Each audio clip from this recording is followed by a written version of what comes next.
everyone, welcome back. New comic book day, September 10th.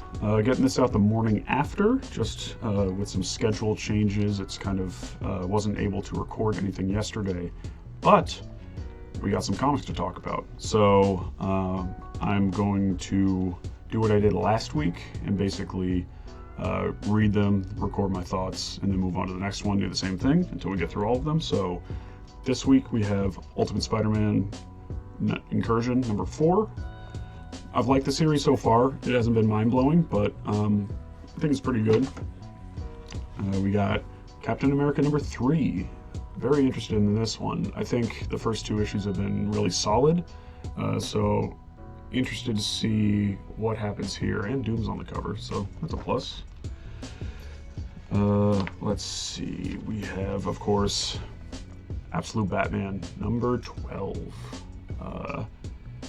As I've said in the previous couple videos, issue 11 I've kind of liked less and less over time, so we'll see how this goes. Hopefully it's an improvement. This is the one asterisk this week because I still have not been able to catch up with Transformers by Daniel Warren Johnson. This is the final run, or the final issue in his run, so I won't be reviewing this week. I'm gonna try to get caught up by New Comic Book Day next week and record my thoughts then on Transformers. And then last but certainly not least, my at least initial thought for my pick of the week is Superman the Kryptonite Spectre number 2. I loved the first issue so much, and I know in this one he gets big, and that's the Kryptonite issue, so we'll see how this goes. But let's go ahead and start reading. I think I'm going to start off with I'll start off with Ultimate Spider-Man Incursion number 4, so let's go ahead and get started.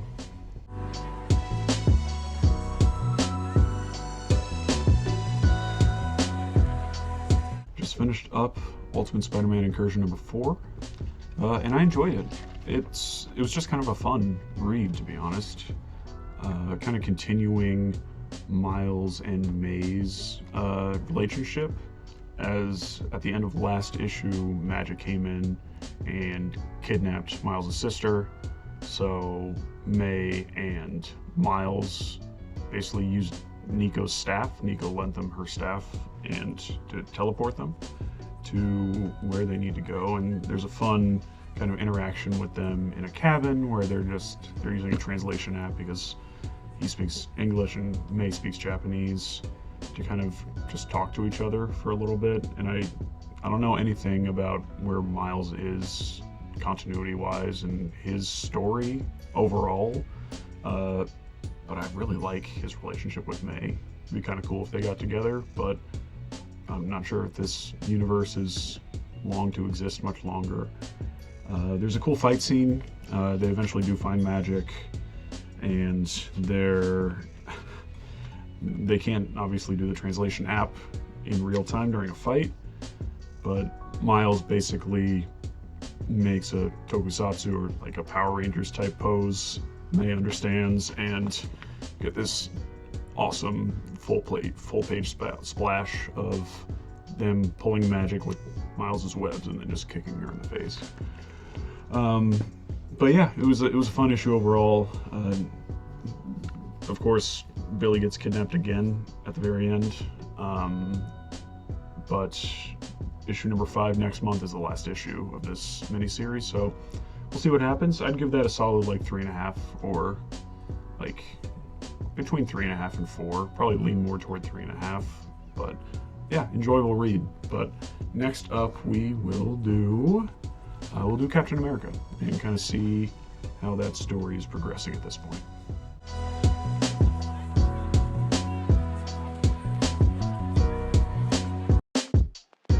Another one down, Captain America number 3. I really like this. I started off, like I said, I've really liked the first couple issues as well, but I didn't really like it. Wasn't making me like frothing at the mouth for issue 3, but this issue was really solid. Doom has a really cold line where Captain America is walking with Doom after he's been captured, and Steve says, "Tell me something, Doctor. I just spent the last few years of my life in the trenches hunting Adolf Hitler. What makes you different?" And then Doom simply just says, "Hitler was elected." And I'm like, God. Oof. We get this subplot about Colton's time in Iraq, where there's a little Iraqi boy who is running away after basically a car explosion directed at Colton and his team. After that, little boy is just running down the street, and one of Colton's squad mates takes him out, and that kind of really screws up Colton in a pretty bad way. But it's continuing on this theme of Captain America of two eras. So Captain America of World War II, with a very kind of black and white sense of, not that he necessarily has a black and white sense of morality, but in general, morality was more black and white in that time in the general consciousness, especially about World War II. It was like Nazi Germany is evil. So that's it. There's no gray there. But with the Iraq War, obviously there's a lot of gray. So I think that subplot worked. I think it was interesting as Doom is walking Cap around like his castle. He talks about how he has an admiration for America and has a respect for them because they did come to Latveria's aid in the past, and to the point where he even has basically a statue of Cap and Bucky in the castle, which was interesting. But yeah, eventually Cap kind of, Steve goes for Dr. Doom. We see that the Doombot that the rebels were using, obviously Doom had been using it to track the rebels' movements for months. But you see Steve start to really, in his mind, like really wish Bucky was here, just because he doesn't know what to make of anything. It's kind of hinted at that, like, if Colton had a Bucky, that maybe he wouldn't be as cold as he is. But yeah, it was a really solid issue. I think it might be the best issue of the series so far. I would have to go back and read the first issue again, but yeah, Captain America #3, Chip Zdarsky, Valerio Schiti, maybe, and Frank Martin. Definitely recommend it. I'd give that a solid 4 out of 5. Next up, we will read Superman: The Kryptonite Spectrum, #2.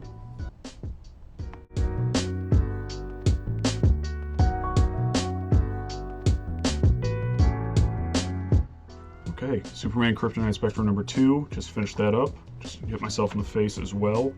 I love this series. The artwork, again, is an acquired taste, I think. It took me a while to warm up to it, but the concept of this issue, well, the concept of the series is that Superman and Batman find these new types of kryptonite that they've never seen before. So Superman is basically taking it upon himself to test their effects on him, to see what they do, so that if they encounter them in the future, they can be prepared, with Batman kind of overseeing everything.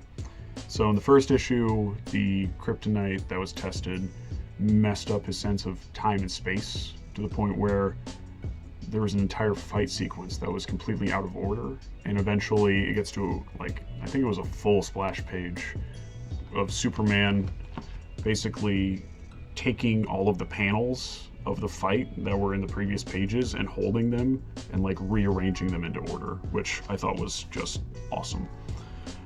In this one, the Cobalt Kryptonite is what is being tested, and it's just making him real big, and he keeps growing at kind of an exponential rate.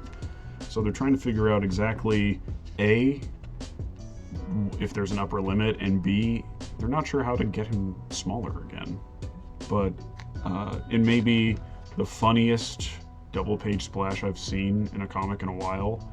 He keeps growing to the point where he just busts out of the top of the Fortress of Solitude.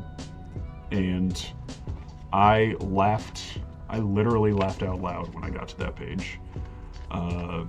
So it keeps going. They're trying to get ahead of the story. Basically, Lois, he wants to get to Lois to kind of get a new story out, because obviously people will be scared, even though it's Superman, that he's the size of a building now. They want to get to Lois so that she can put out some kind of explanatory stuff about it, that he's still good, it's just that he's big. And then you have Lex unleashing a villain that I saw recently in an old comic, but didn't know he was still around. He unleashes Chemo, literally a massive being who is just kind of all radioactive material. There we go. Metropolis is what he's saying. So Superman tasks Batman with making a cannon to shoot the this different form of kryptonite, because they see that it's basically the chemical inverse of the cobalt kryptonite. So the speckled K radiation in kryptonite is the flip of the cobalt. So cobalt makes him big, speckled K should make him small. So Batman is trying to work out basically a cannon to kind of coat his whole body in it. But the issue is just like a lot of fun overall. At one point, Lex shows up in his power suit and then shoots giant Superman with red kryptonite, which makes him very angry and aggressive. So we get people of Metropolis be afraid, and we get what's his face, man? Not Atomic Man. It's that's gonna bother me. Atom Smasher. Jeez, took me a while. But Batman basically calls it Atom Smasher. He's like, you're kind of the only guy who can at least slow Clark down enough to be able to give me time to figure this out. And then eventually there's going to be some spoilers for the end of this issue, because it's something I want to talk about. Batman gets the cannon to work, shrinks Superman down to normal size, but Chemo is about to enter the city, and just him being so close with how radioactive he is, it would basically dramatically affect both normal people and metahumans, to the point where they get deformities, diseases, cancer, mutations, anything like that. So with Superman back to normal, and both the red kryptonite and the cobalt being flushed out of his system, he's basically back to normal. I mean, he still has like some of it in his system because it takes time to flush out, but he goes to fight Chemo, basically uses his heat vision to open a hole into Chemo and drinks the radiation, drinks Chemo to basically empty him out so he's no longer a threat. But the combination of the multiple kryptonites and the radioactive material has now resulted in Superman turning into Superboy. So next issue will be him as a kid again, I guess. And Shazam will be involved because Shazam is a kid. So this continues to be incredible. I love this series so much. This is an easy 5 out of 5 for me. I know it's not everyone's thing, but the artwork and how kind of odd and off-putting it can be, I think works in the story's favor with these kind of fantastical experimentations that are going on with all of the kryptonite. So yeah, might be my favorite series right now. I absolutely love this, and yeah, can't recommend it enough. And then last but not least, we have Batman number 12. Will this win me over after last week's issue? Let's find out.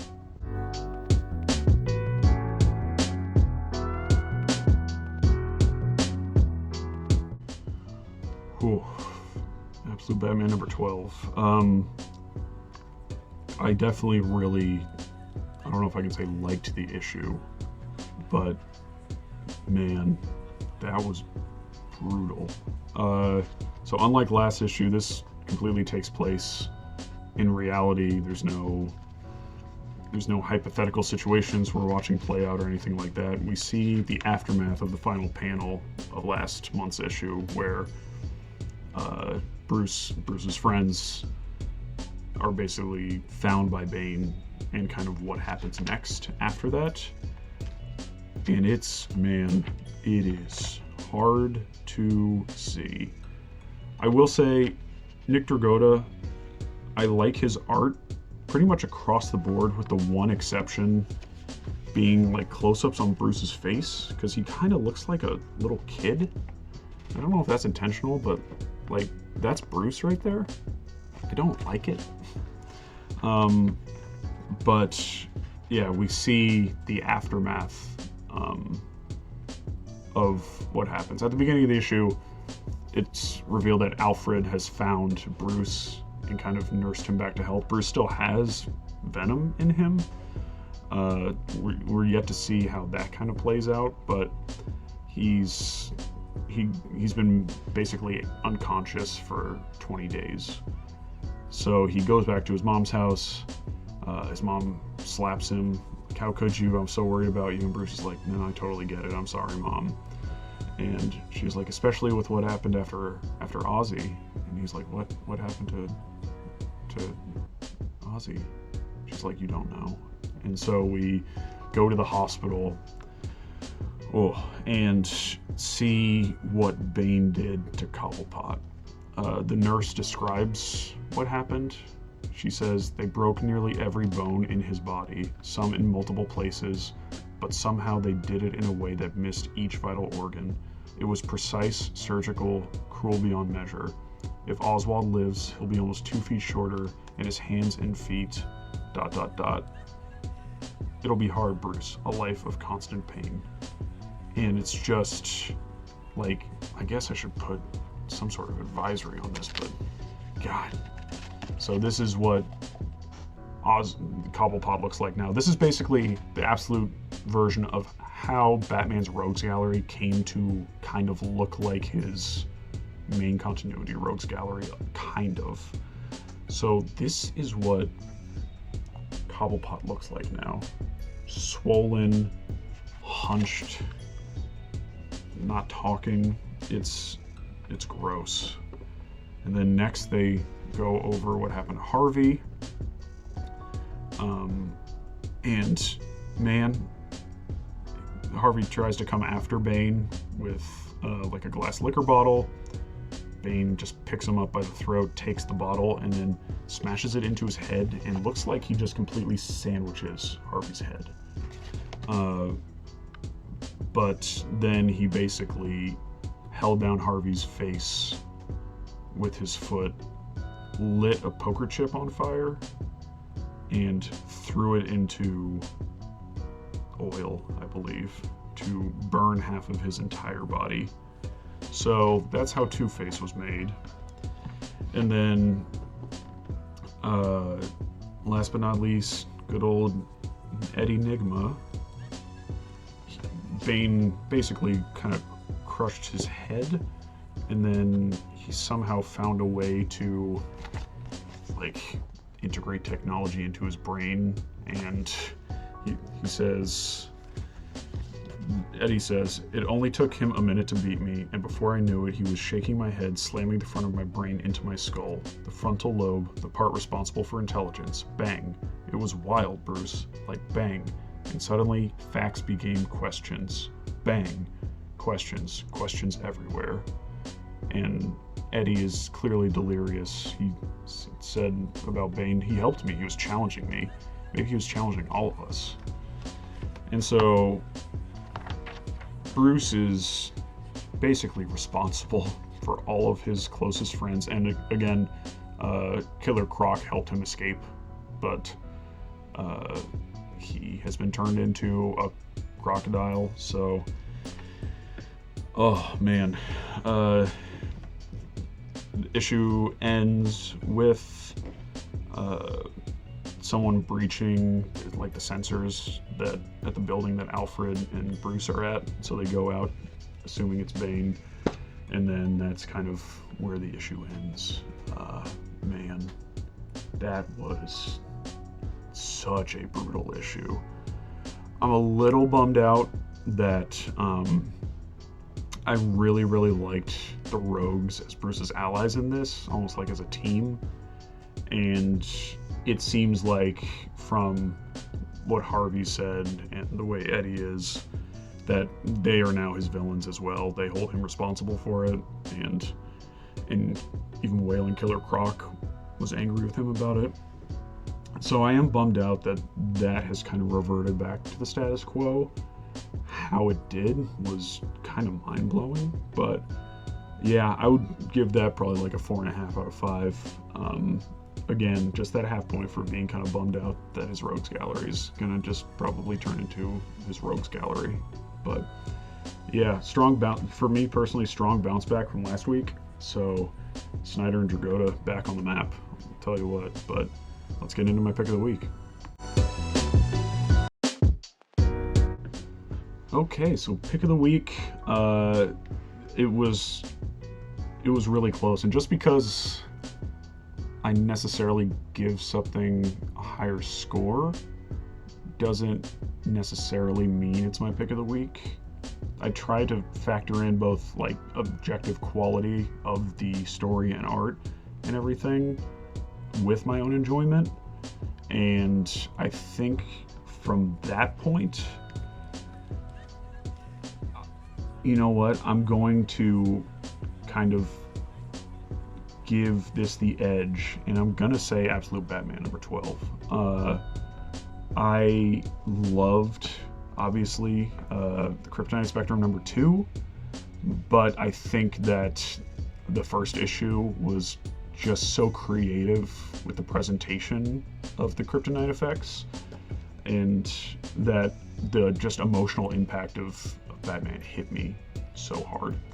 So yeah, Absolute Batman number 12 back on top this week. But if you watched my new comic book day video last week, you'll know that I also said that Valiant's new Harbinger series number 1 would be on my pull list for this week. Unfortunately, I got that order in after the FOC for my local comic shop, the Hall of Comics in Westborough, Mass. So I didn't get my hands on it.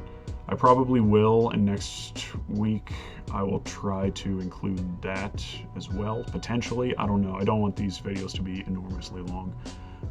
But in terms of my polls for next week, I have Absolute Flash number 7, Good as Dead number 1, which is a new Image Comics series that's coming out. Got Justice League Red number 2, No Man's Land number 1, another Image Comics number 1 kind of issue. Got the Ultimates number 16. I need to get caught up on the last couple of issues on that. Have Exo Manowar number 1, which may or may not fall under the same situation as Harbinger from this week, so we'll see. And then I just finished up the Walking Dead comic, which I have my first video of my Image Initiation series going over the first 24 issues, and I'll link that up here. But after finishing the series, I want to get in collected editions, which I'm figuring out which version I want. But in the meantime, just for fun, there is the Walking Dead Deluxe comic that's been coming out since 2020, which is them releasing the series. I believe that initially, at least, I saw that each issue of this was 2 issues of the original series, but I don't think that's true anymore, or maybe it started off that way. But The Walking Dead Deluxe is basically a colorized version of The Walking Dead, which I think would just be neat to see. Like, I love the black and white artwork from Tony Moore and Charlie Adlard, but it'll be fun to kind of see it colorized, especially since the colorized version of Walking Dead we have is the TV show, which is dramatically different from the comic. So I'm going to start picking those up as well. But yeah, that is New Comic Book Day, September 10th, 2025. Let me know what your picks were in the comments below. Let me know your pick of the week, if there's anything I'm missing that I should be reading, and I will see you in the next one. New video will be out pretty soon. So thanks everyone for watching, and have a good one.